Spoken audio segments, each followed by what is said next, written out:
Channel the oregano की तरफ से आप सबको स्वागत है। मेरा आज का होली स्पेशल रेसिपी है ठंडाई। ठंडाई बनाने के लिए हमें क्या क्या चाहिए?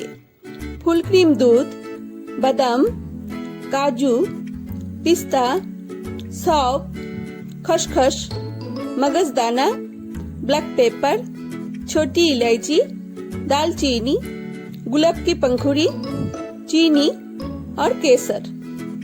अभी इस सारे मसाला को एक एक करके इस बोल में डालना है।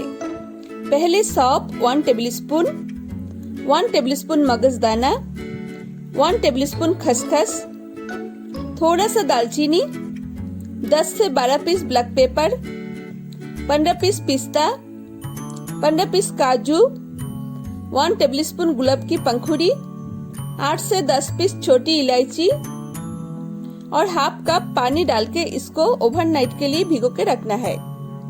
आपके पास अगर टाइम नहीं है तो कम से कम 3 से 4 घंटा भिगोना है। और इसमें 15 पीस बादाम है, इसको अलग से भिगोना है क्योंकि इसका मुझे छिलका निकालना है। मैंने जो बादाम को भिगोई थी उसका छिलका निकाल दिया। अभी इसको इसके साथ मिलाना है, फिर इसको एक साथ पेस्ट करना है। मैंने इसमें भिगा हुआ पानी भी डाल दूंगी। अभी इसका एक स्मूथ पेस्ट बनाना है। मसाला का पेस्ट बन गया। मैंने यहाँ पे 1 लीटर फुल क्रीम दूध डाल दिया। अभी इसको बॉईल करना है। उबाल आ गया है। अभी इसको 4 से 5 मिनट बॉईल करना है। अभी इसमें थोड़ा सा केसर का धागा भी डालना है। इसको लो फ्लेम में बॉईल करना है। अभी इसमें हाफ कप चीनी डालना है। चीनी आप अपने हिसाब से थोड़ा कम ज्यादा कर सकते हैं। अभी इसमें मसाला का पेस्ट डालना है। फिर इसको और थोड़ा बॉईल करना है।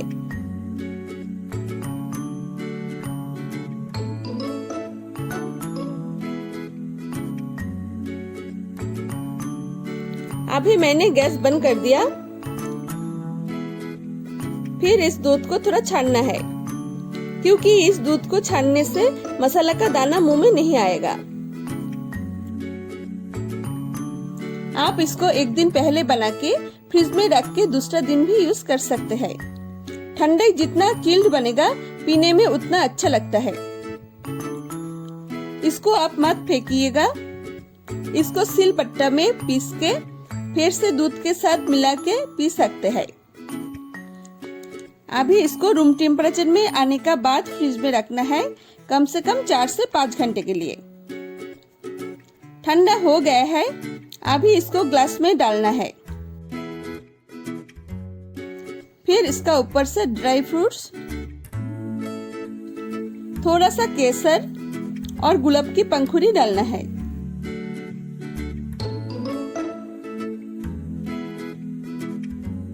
बस रेडी हो गया है ठंडी ठंडी होली स्पेशल ठंडाई।